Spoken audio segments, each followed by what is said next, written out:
Bonjour, je suis Alexandre Debert, Product Manager de la gamme Echograph Quantail Médical. J'aimerais vous proposer de revoir les bons usages et les différentes bonnes pratiques pour arriver à optimiser une image échographique afin de réaliser l'examen avec le plus de confort visuel possible.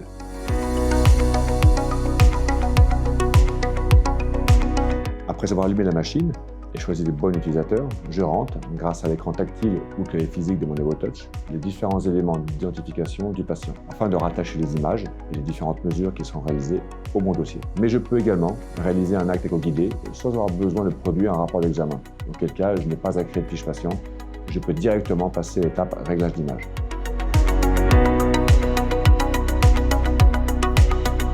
En fonction de l'examen réalisé, mais aussi parfois en fonction du morphotype du patient, obèse, âgé ou sportif, je choisis la sonde la mieux adaptée. Pour rappel, j'ai le choix entre plusieurs types de sondes, qui auront toutes des spécificités bien différentes. Dans la gamme EvoTouch, vous avez le choix entre 8 sondes. Tout d'abord, les sondes convexes, qui ont une fréquence d'émission d'ultrasons plus basse, ce qui permet d'observer des organes à une plus grande profondeur. Mais la contrepartie est que l'image générée sera de forme trapézoïdale et avec une définition différente qu'avec une sonde de plus haute fréquence. Il y a aussi des sondes linéaires. Il en existe de différentes tailles et elles ont généralement une fréquence élevée, plus élevée que les sondes convexes, ce qui permet d'avoir une très bonne définition sur les zones plus superficielles.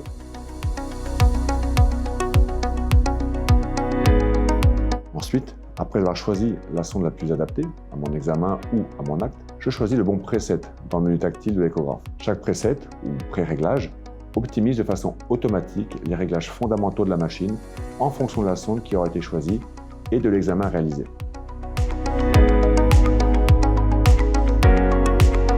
Une fois le bon preset choisi, je mets le gel et je pose la sonde sur le patient. Je peux alors, en fonction de la morphologie et de l'échogénicité du patient, ajuster la profondeur et la fréquence d'émission des ultrasons. Pour rappel, une fréquence basse permettra une meilleure pénétration des ultrasons dans les tissus. Une fréquence plus élevée offrira une meilleure image en superficielle. Mais attention, ce n'est pas une règle exacte ou absolue. Par moment, vous aurez une meilleure image superficielle avec une fréquence plus basse que celle proposée par la machine. C'est un jeu de compromis permanent et vous devrez toujours devoir vous adapter à l'échogénicité de votre patient et à la zone observée et surtout à votre œil. En fonction de l'organe ciblé et du patient, j'ajuste ensuite la taille de la fenêtre d'examen en jouant sur le réglage de la profondeur.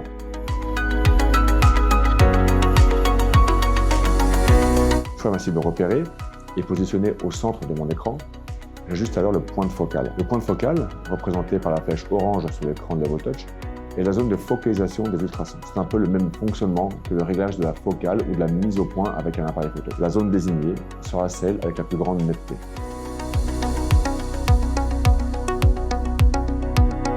Si besoin, toujours en fonction de l'échogénicité du patient ou en fonction des structures anatomiques avec lesquelles l'utilisateur aura besoin de se repérer, je peux ajuster la dynamique. Alors, qu'est-ce qui se cache derrière ce terme de dynamique? La dynamique n'est ni plus ni moins que l'échelle des nuances de gris que l'échographe utilisera pour représenter les différents tissus que les ondes ultrasonores vont traverser. Vous pouvez facilement ajuster ces paramètres sur l'EvoTouch, ce qui n'est pas toujours le cas sur d'autres machines. Ce qui veut dire que si je réduis la dynamique, je vais avoir une image plus dure, avec beaucoup de blanc et de noir, ce qui me permettra entre autres de bien mettre en évidence les vaisseaux qui apparaîtront noirs et les surfaces hyper-échogènes qui apparaîtront bien blanches, comme par exemple des fibres nerveuses.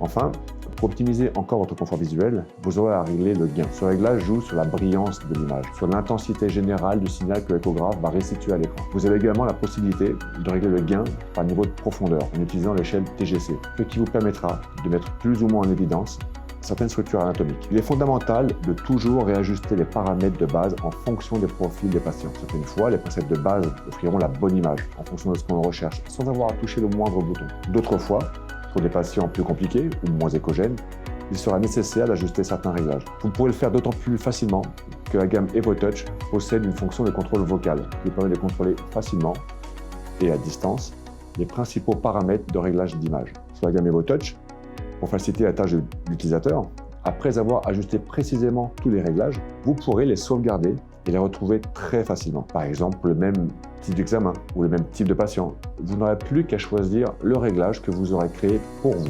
De plus, il existe d'autres outils intégrés à nos machines qui vous permettront de magnifier encore plus l'image, comme différents types de lissage ou d'ajustement d'intensité. Ces réglages, plus techniques, vous seront présentés par nos équipes lors de l'installation des échographes, tout comme les fonctions uniques, telles que l'Evo App, qui vous permet de connecter un iPad avec l'échographe, afin d'avoir un second écran, mais aussi d'avoir un accès aux différents réglages directement depuis la tablette. J'espère que ces quelques conseils pratiques pourront vous servir et vous aider à ajuster l'image de la meilleure des manières possibles. Nous restons, avec les équipes de Quantum Médical, à votre entière disposition pour plus de précision ou des questions plus spécifiques.